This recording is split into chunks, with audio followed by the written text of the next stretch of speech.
we did the World Series and the baseball playoffs last year, we did our previews and reviews of what happened. So with spring training beginning, we decided to do our 2012 Major League Baseball preview. Do all the division winners, the MVPs, the Cy Youngs, Rookie of the Year, surprise team, surprise player, and come back. A lot of stuff, so we'll get straight into it. Starting in the American League, AL Central. Start off. I picked the Tigers to win it. They lost Victor Martinez, but then they just pretty much turned straight around and signed Prince Fielder, which is going to help with Cabrera and that lineup, and it's going to make the offense so much better. And then they have Verlander again. Valverde's coming in at the end. There's still question marks at like positions. Is like we're going to put Brendan into second in the outfield, but the team's stacked, so it's going to be easy to fill in spots. So I picked the Tigers to win the AL Central. Yeah, like you said, I'm going with the Tigers as well. I mean, when you look at this division, it's not, stacked by any means. You got, your White Sox in there, lost some players, losing Burley to them. So you look at really the Tigers as really, standing out to that. You got Cleveland too, but, they had a pretty, surprise year last year, and they got a pretty good team. It looks like the only other team that could really stand up to them, possibly maybe the Twins if they get their heads straight. But yeah, I'm going to go with the Tigers. They have the best pitcher in the world in Justin Verlander. He's going to continue to kick ass. Really underrated player in Austin Jackson in center. He's a stud, dude, the beast out there. And like you said, Prince Fielder. I mean, that was a huge signing. Losing Victor Martinez, that sucked. But going right back in that after that, and signing Prince was a huge signing. So I'm going with the Tigers. We'll keep going with the AL East. I picked the Yankees. Their rotation, they literally have 6 or 7 starters they could start. They have guys that come up and spot start. With the lineup of A-Rod and Teixeira and Cano and Granderson, you lose Posada. You pretty much, he was already just a backup bench player last year. So then you sign Raul Ibanez to DH. You got Nick Swisher. Just this team stacked, even though A-Rod's on steroids. Always got to take a shot, don't you? Always got to take a shot. Just got to. But then you trade, who they traded the Mariners? Oh, good Lord. Basically nobody They for Pineda. They traded pretty much star catcher for Pineda. I can't think of his name either. Yeah. I'll think of it later. We'll pop up in our minds. Pineda, just another young stud. Yeah. So Yankees are going to look tough for here in the next couple of years, but you never know with the Yankees. They could always just fall on their face as quickly as most teams. Yeah, continue a trend that you're going to see throughout this video. We agree with a lot of stuff, but I'm going to go with the Yankees as well. Like you said, getting Pineda, getting Kuroda, those are going to be big helpers in that rotation, and definitely it looks like they have 6 really solid starters there. Even though he jokes about A-Rod, my boy, he's going to be a big part of this season for the Yankees, bringing it back. He didn't really have that great of a year last year, having that injury and getting that surgery done, and his first plate appearance in spring training was a 2-run home run. So, I mean, he's going to definitely have a comeback year, just how he is. You can say steroids all the hell you want. I'm not saying. Trust me, we'll get to it more when I go off on fucking Ryan Braun being able to play. Steroids must have came in earlier. Whatever. But he's going to have a big year for the Yankees. Obviously, you got the Jeters and all of that. So it's going to be a big year. Obviously, the Grandersons are going to have to step up and have that huge year like he had last year, which was great to see. I'm a big fan of Curtis Granderson. He's this shit. And then Teixeira is also going to have a big year, like he did last year too, to really step up for that team. But I'm going with the Yankees, and they're looking like a pretty big powerhouse in the AL. I'm going to go with the AL West. This is going to be a surprise to some of you. Everyone's like picking the Angels because of, I'll get to that later. I'm picking Texas Rangers. They have a team that's been in the World Series two years in a row. You have Josh Hamilton, even though he had kind of fell down off of his being alcohol-free and everything. Then you have this Jarvis. Darvish. Darvish. That's all right. It was close. Pretty much, this is beast coming out of Japan, and about 47 pitches to throw. He can pretty much just throw a ball anywhere, and it will just. He's gonna be one of those tough pitchers. Hopefully, he does better than Dice K and some other Japanese players, but I think he will. But then the crazy part is you have Feliz, who's your closer last year, 33 saves in your starter rotation. That is how stacked this team is. After they went out and signed Joe Nathan, they're like, hey, let's just throw him in the rotation. dude throws 100 miles an hour. Let's see what he can do for 6 innings. So this team's going to be really tough to beat. Like I said, 2 years in a row in the World Series. You have Ian Kinsler. You have this team. Mike Napoli, Michael Young, Adrian Beltran. This team's going to be tough to beat. So it's going to be interesting to see this Rangers team again. Yeah, this division is the most lopsided division outside of the top 2 teams, and the bottom 2 teams are so distinctly different. Then next year you're going to have the Astros in there. Probably, yeah, the Astros in there. So that'll really make it really more distinct that there's really just 2 teams at the top of this division. And, like he's saying, everybody's picking the Angels. I'm going with the Angels. I really just think adding Albert Pujols to any team is going to bring everybody's mood up, going to bring everybody's play up. It's just what he does. Obviously, us losing big St. Louis guys, us losing Albert Pujols to the Angels, you could have numerous different ways to explain it. But the only way... It's not about the money. It's not about the money. Sure it isn't, Albert.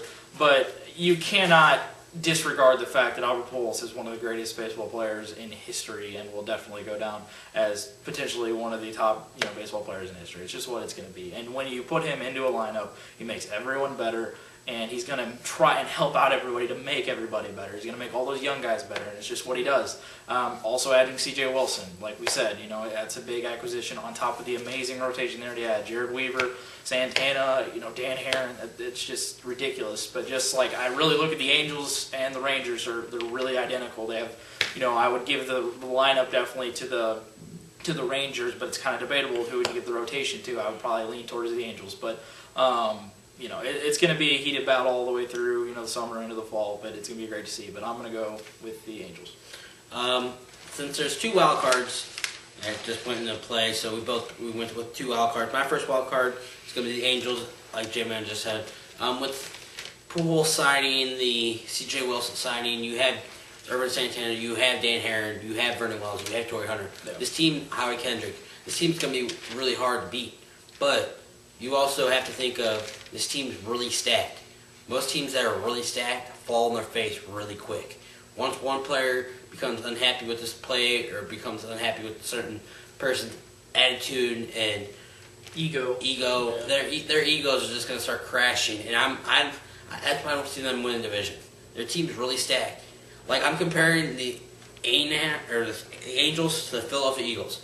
Everyone thought the Philadelphia Eagles were just going to be completely stacked in every way, every craziness, and then they did okay for a season. The Angels' rotation is really good. Their closer's tough. But you have all these players, and then you have minor leaguers coming up from, like Vernon Wells. I highly doubt he'll end the season with the Angels. You have Mike Trout in the minors. You have a couple other players that come up and do something. So it's going to be hard for Albert not to let the team fall down. It's going to fall a lot on Albert because he's the veteran that's coming in there, winning the World Series, that great player. It's going to be a lot of Albert to keep that entire team in check and wanting to keep their egos out the door. And Albert's one of the big ones, but he wants to win. That's his biggest thing. He wants to win. I pick out the Angels. Yeah, my first wildcard team, I'm going with the Atlanta Braves. Atlanta Braves in the American League. Oh shit! I just gave away my Sorry, I went to the other league for some reason. I'm going with the Rangers. We flip flopped with the West there. Like he said, it's just their team's stacked beyond belief. Going to 2 World Series in a row, that's just crazy. But it's going to really, just like it was last year, it's going to have them to have to build themselves back up to want to, play this season and want to get in there and, continue success. And it's really hard to do when you lose 2 World Series in a row. That's got to be a downer to anybody if they go in there and do it. But, getting you Darvish could add a jolt to that rotation. He's looking like a beast, and hopefully he continues to be like that because it would be interesting to see that. But as you said, the lineup could go against any lineup in the entire league because it's insane. But I'm going with the Rangers my first. My second wild card is the Boston Red Sox. You bring in Bobby Valentine, he's going to get everybody head straight, get the alcohol out of the locker room, get the fried chicken out of the locker room, get the video game, get everybody's head back focused on baseball. There's so many stories coming out of Boston that I'm sick of it. I'm glad Bobby Valentine's finally getting their head on. They lose one of the best closers in Pat Dwan, but then they trade for Andrew Bailey. Their catcher is kind of iffy. You have Veritek retired. You have a lot of veterans retiring with Tim Wakefield. So it's going to be interesting to see what comes out of the Red Sox camp. But when you have Carl Crawford, who's probably going to miss the beginning of the season, But Adrian Gonzalez, you have David Ortiz, yeah. you just have Dustin Pedroia.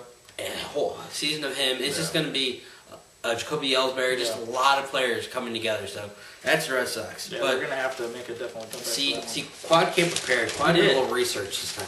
This isn't a usual Quad weekly rage where this is a prepared and studious Quad right this here. This is me sitting. This is my glory. This is my Christmas. Yeah, that's where it's This at is right where. But that's my American League. Gotcha. My last one, I'm going with the Tampa Bay Rays. I'm a huge fan of Tampa Bay Rays. I love, great young athletic teams. And Tampa Bay's been that over the last couple of years. And they could get back on track with what they got. They got a healthier Longoria. Their starting rotation is just absolutely disgusting. And you just have more years, more, can't think of the word, just more experience for all these guys, and they just continue that and roll on that. And all these guys just continue to get and gain that experience and continue, to progress in their careers, and they're just going to continue to go up. And I really see no end to where the Rays can go because they could have, great years for the next, 5 to 10 years, depending on how long they can keep their players. But don't forget Ben Zobrist. That's right, Mr. Utility. Mr. Utility. You love those utility guys. You're like Tony La Russa, dude. I just like his last name. Zobrist is pretty badass. But you got Upton, Longoria, great players, great pitchers. Price, Matt Moore, the rookie, who's just looking like to be a stud, which we'll get back to later. I'm going with the Rays in my second wild card. Okay, American League's done with. Yeah. All right, here comes National League. Start with NL Central. Once again, you can fucking call me a homer. You can fucking make fun of me. You can. Why are we being made fun of for picking the World Series champions? I don't think we should be made fun of for that. I know it's going to come up. I had the Cardinals. Even though they lost to Larissa, Dave Duncan, this whole that Albert Pujols guy ain't that good. It fucking sucks, cock. The whole coaching staff got pretty much rearranged. Pujols is gone, but with Pujols being gone, you signed Carlos Beltran. You got Adam Wainwright come back another year. You got the World Series monster David Freese, Alan Craig, John Jay. You have it's just gonna be a very interesting team. Berkman. But it's pretty much just gonna come down to pitching in our eyes, I guess. But you have Mott officially being the closer. Hopefully that thing is to him. So Cardinals win the Central. Yep, and that is going to be my pick as well. I'm going with the Cardinals. I really think the only other threat to the Cardinals would be the Brewers, obviously, and for some reason, but I'm not even coming close to picking that. But definitely, I think they're going to have a down year. With Ryan Braun, he's going to have so much shit on him. He's going to have other stuff in his mind, even though he should not be in the. Make sure steroids come in. Yeah, he should not be able to play in these first 50 games. Love how that just got, whatever, it's upheld. He's, one of the most popular players, so he doesn't have to, fucking get suspended. It's bullshit. The dude held my urine too long. Yeah, it got all fixed up and fucked up and shit, so, I didn't do that shit. Whatever.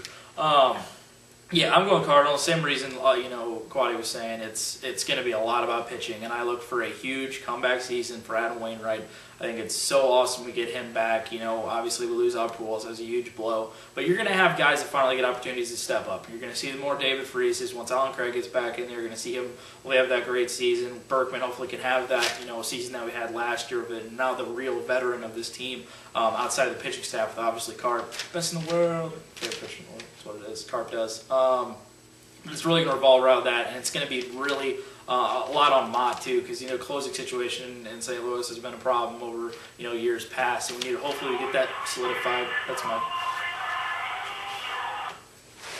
my phone. That's probably Ryan, but for the IWR show.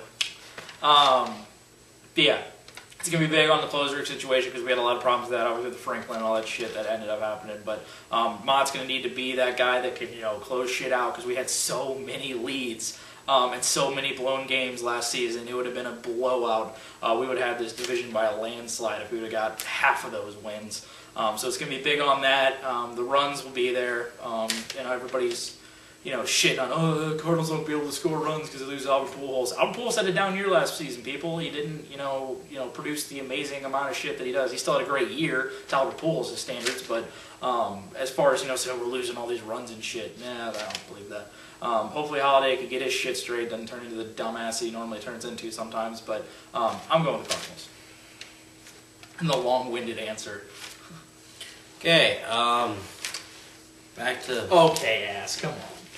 Back to the preview here. Didn't know this was Jman's show. I had the fucking phone. I didn't want to have a go. Let's see. NL East, I have the Phillies winning. Even though they lost Howard last year, literally, when Howard fell down, I did not think. I literally thought he fell down because he realized he hit a ground ball. I literally didn't think he tore his Achilles, which was crazy. So he'll miss beginning of the season. They went out and signed Jim Thome, Ty Wigginton, which is already nuts. You have Papelbon.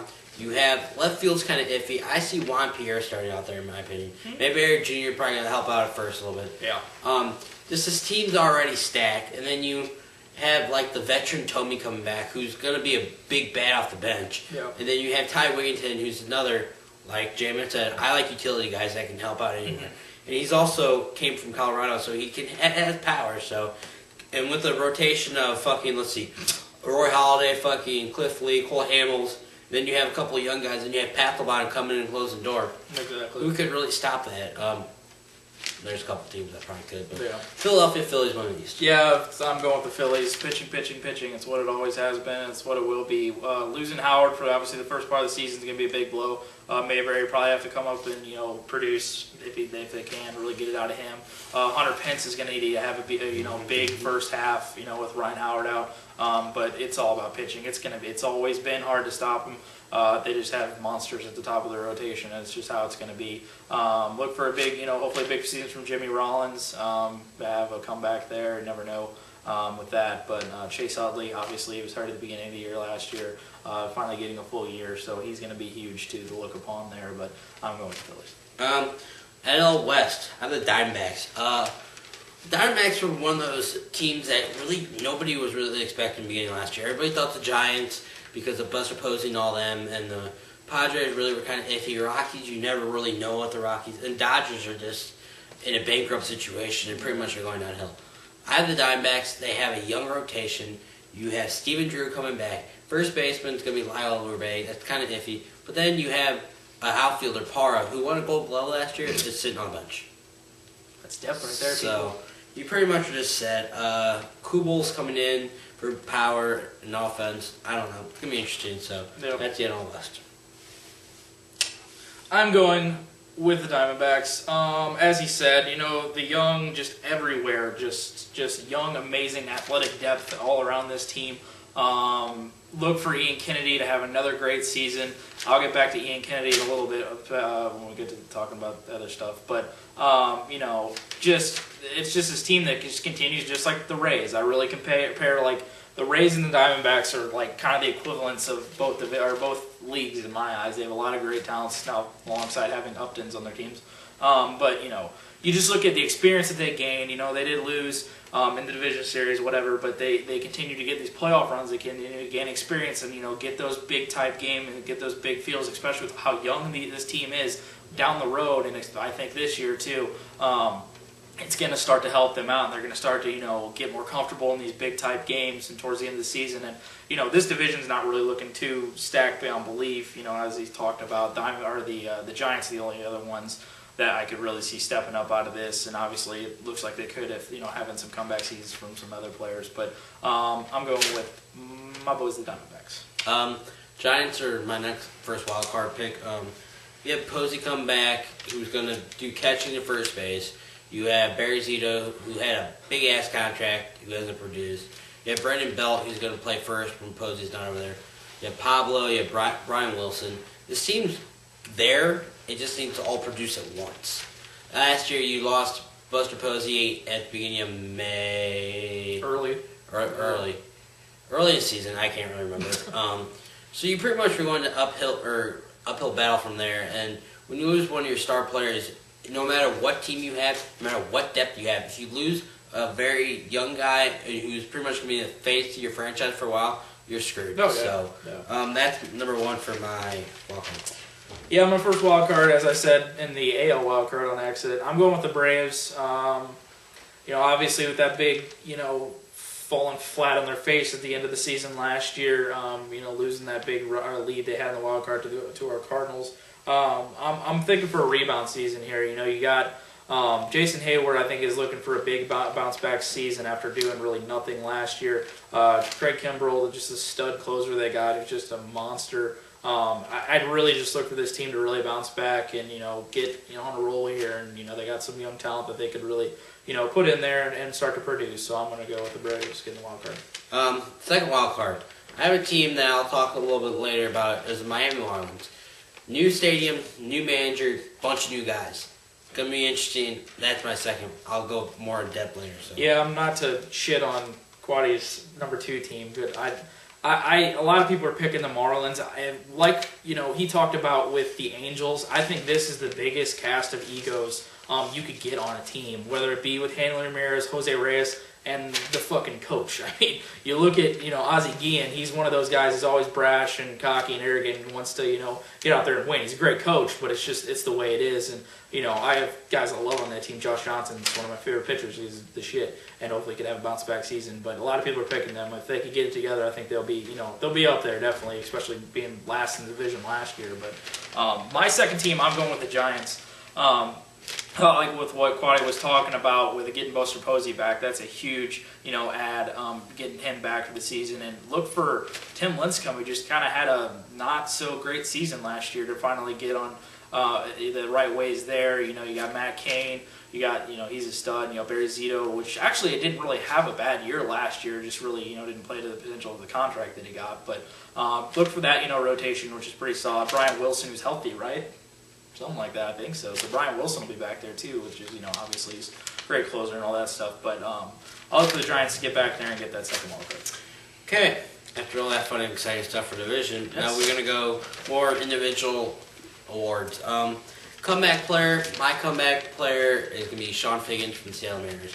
They move him to the leadoff spot, have Ichiro go down the 3 spot. You finally get him rolling, getting pitching, watching, getting some hits. Here's this from 2009. He hit 298 with 5 home runs. In 2011, he hit 188 with 1 home run. No. And then in 2010, he played 161 games. So he's going to be out there if he can produce. So it's going to be interesting to see how he does in the leadoff spot. So that's my comeback player. It's like Quaddy Kirkshin over here, dude. Just rolling out the stats. For my comeback player, I am going to go with our own St. Louis Cardinal, Adam Wainwright. Obviously, off of that injury, I think that Adam Wainwright could come back in here and be a 20-game winner. I know me and Quaddy were talking about, the amount of innings, the time that he's going to get this year. If we're going to win, if the St. Louis Cardinals are going to win this year, it's going to be about pitching. Carp and Wainwright at the top of the rotation. It's going to be a lot on them to get those, quality wins. And I think the Wainwright needs to get in there and get his time. And quite honestly, he wants to get in there. He wants to have that. He was pissed off not being able to, be in there for that, the playoff run and all this and that, to not be able to help out. And, he wants to come back, and he's fired up, and I think he's going to have a great season. It's going to be, he's wanting to come back, but this dude's a young pitcher, so you don't want to screw him up too young. Okay. Surprise player. I have Brett Lowry from the Toronto Blue Jays, 21-year-old. 2011, in AAA, he hit 353 with 18 home runs, 61 RBIs with 13 stolen bases. He's 21 years old, from Canada, so he's going to be a star just because he's in Canada playing. And then playing third base for the Blue Jays with a team that's really not all there. If Jose Bautista, so he's going to stick more in right field. But with this guy being so young, and he's going to form to the Blue Jays, and I see him being one of the stars coming out of there. So that's my surprise player. Surprise player, it's kind of hard to go with. I'm going with Desmond Jennings from Tampa Bay. I really know it's not a surprise to people that know baseball because he had a really kind of breakout season last year. But I'm really thinking he could progress on that season last year and continue to gain on a really young, athletic, really talented Tampa Bay roster. And I think that could continue to exceed the bounds that he's really going to. So I'm going with Desmond Jennings. Okay. This is where me and Jman kind of got in a confusion stage. Surprise team. My surprise team, the team that that's going to do something that's going to make the playoffs. Mine is the Miami Marlins. When you sign Jose Reyes, Heath Bell, Mark Burley, then you have Ozzie Guillen and Carlos Zambrano, plus Hanley Ramirez are there in the new stadium, and Mike Stanton.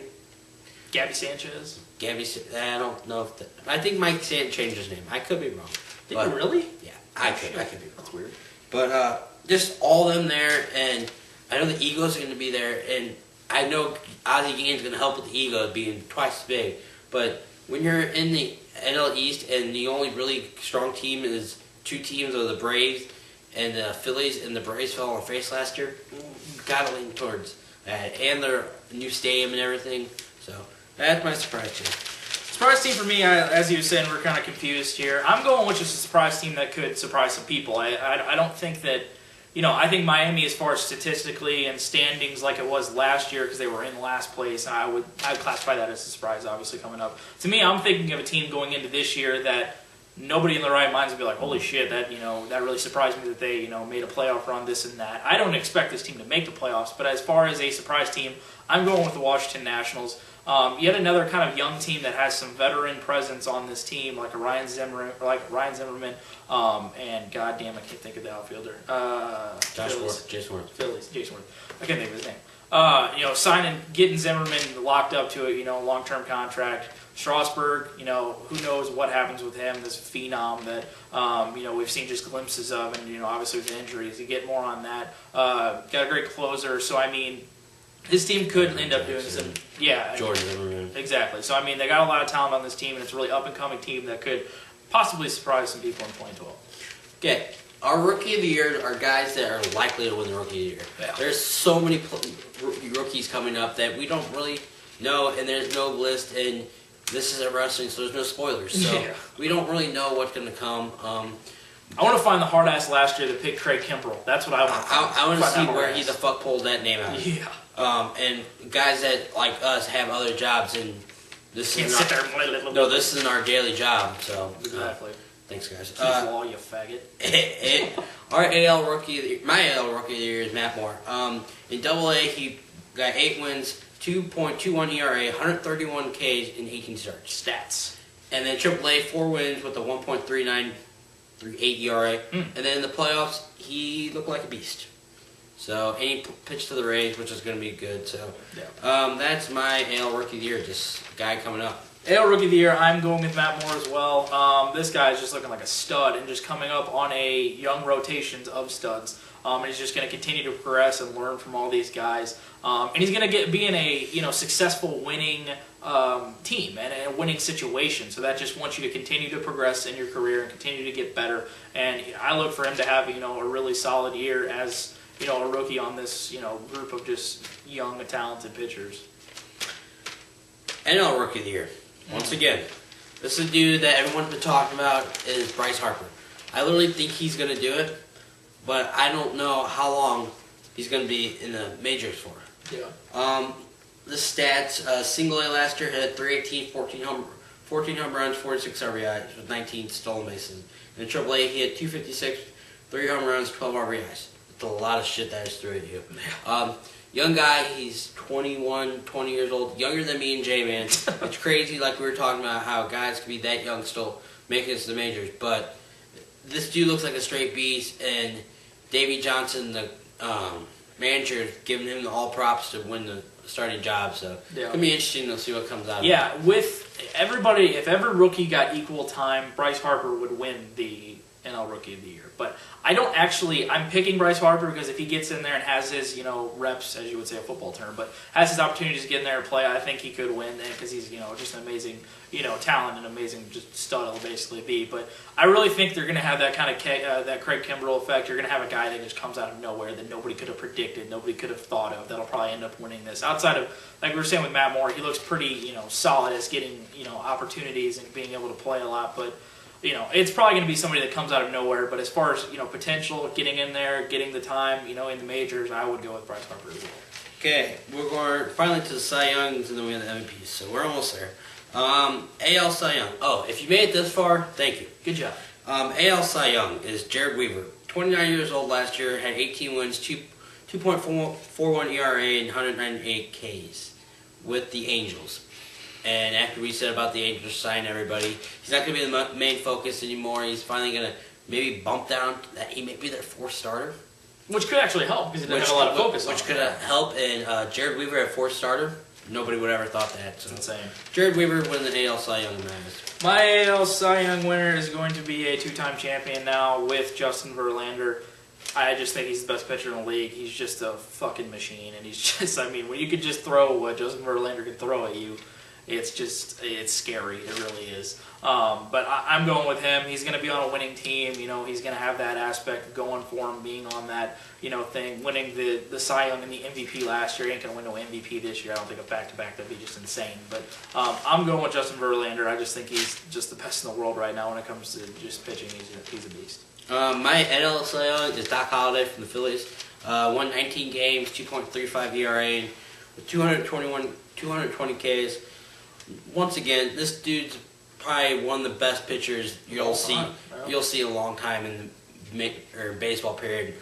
During the steroid era, this dude's a straight beast.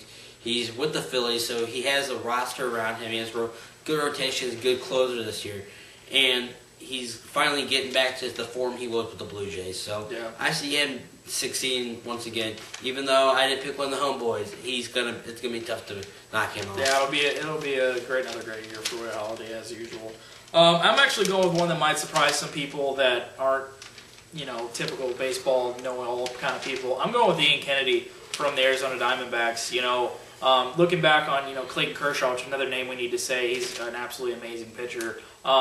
But I'm going with Kennedy here, and I really think that, like I was saying before, just being on a more experienced, you know, young team. It's crazy to say experienced, young at the same, you know, time, but that's really what this team has. It's starting to get more experience and more time. And Kennedy having that breakout year last year, I think he really gained a lot of confidence going into this year that he's going to be that stud and really go in there. You know, having Hudson on his side on that rotation, so I really think those guys can really, you know, be monsters and, you know, hopefully win a lot of games in the West. So I'm going with Ian Kennedy.